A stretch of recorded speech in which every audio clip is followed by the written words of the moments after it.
tonight. This is the first part of Darren's backstory. I enjoy this one. Again, as with the others. Darren didn't tell me this himself. I had to get this from Destiny. Because people don't like to talk about their past. I don't know why. I love it. I've gotten used to it. But anyway, Darren sat back, taking a breath to calm his racing heart. He looked to the side where Stacy also sat back, nestling into his arms. This was perfection. They sat looking out over the city, sparkling in the moonlight, sitting in the seats of Darren's brand spanking new, fire engine red 1995 convertible Corvette. Oh. It was perfect. Life was perfect. He was with Stacy. Things were finally working out, and everything was great. Darren held to this moment of perfection until a bright green light flashed overhead, blinding the two of them. And it was a little bit starting. Darren couldn't see what was above there, he couldn't imagine what could cause a light up there, and started to pull himself out of his seat to look over the windshield. And then something slammed on the hood of his car. And that got Darren going. Nothing messed with his car. And he pulled himself up out of the seat to find himself face to face with an alien. Gray skin, triangular head, big black eyes. There was a scream.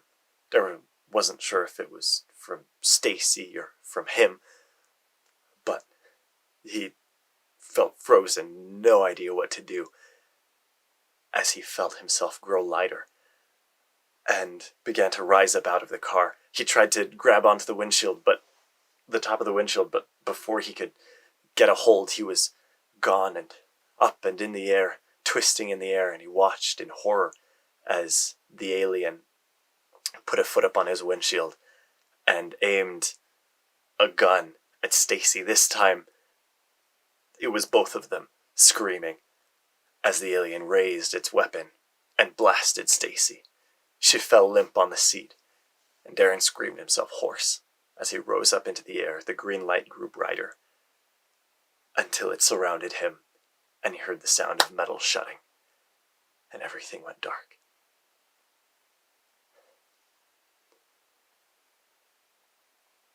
I love Darren's backstory, I gotta say. Okay, sorry.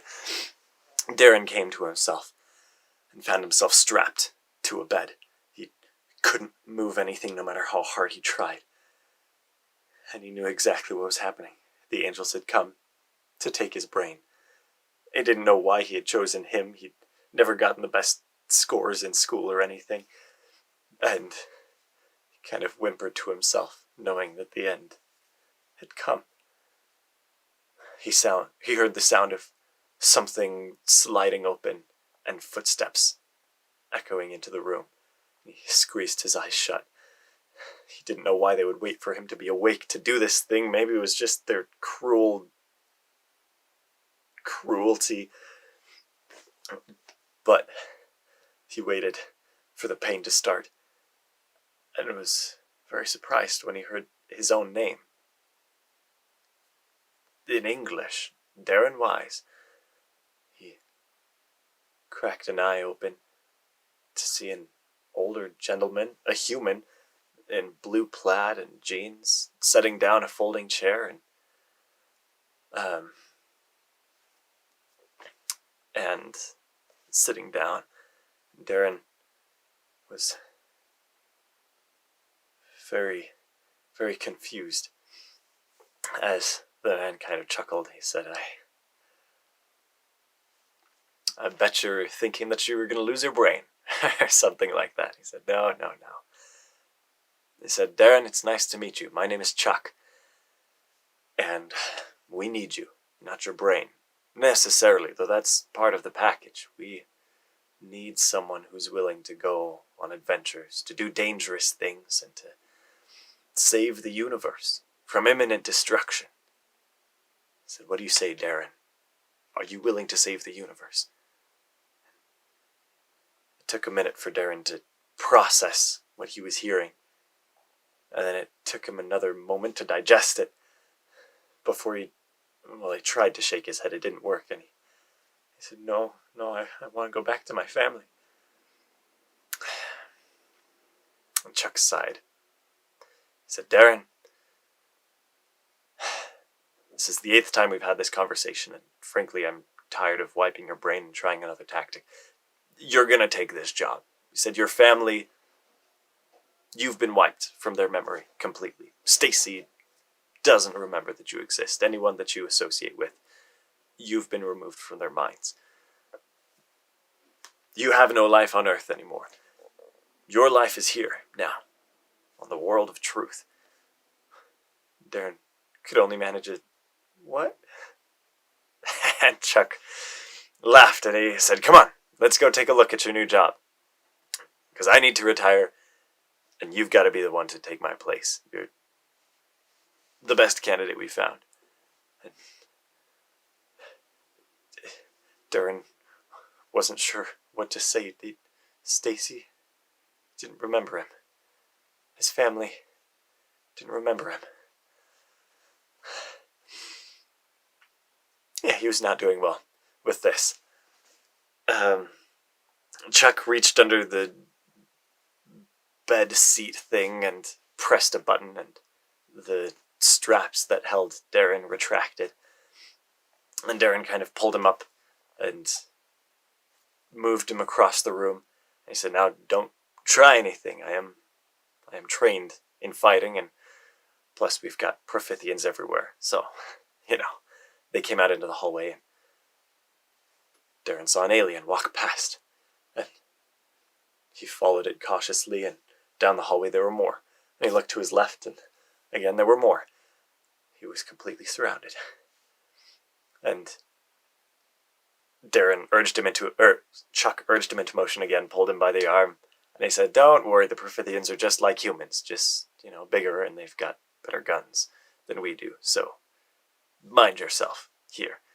He chatted with Darren as if they were old friends, and Darren didn't remember or comprehend a word of what Chuck was saying. He was just terrified and trying to understand where he was and how he could possibly get back.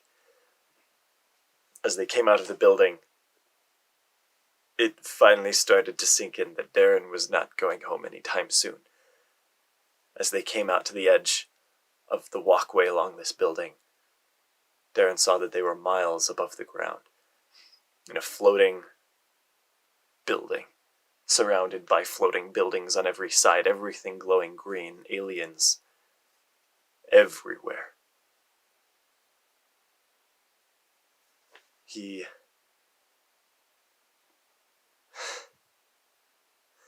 again was just kind of in shock. Didn't do much as Chuck walked over to a tube and pressed a few buttons. The capsule waiting there popped open, and Chuck kind of pushed Darren inside and stepped in himself and pressed a button. The thing dropped down immediately, and Darren put his hands out to the clear sides.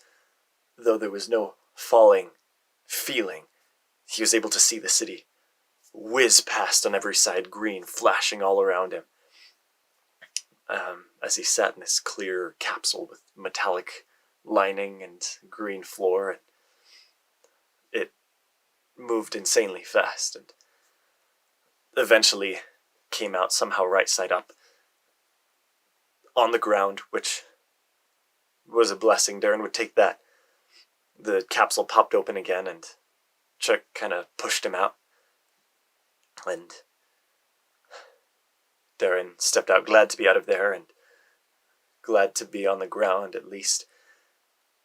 Darren turned around and looked past the massive white wall to see the glowing green city that they'd come from that rose up like a mountain in front of Darren. He turned around to see something that was almost more foreign, just because it was the one normal thing that Darren had seen here, other than Chuck, though he was pretty weird of his own accord.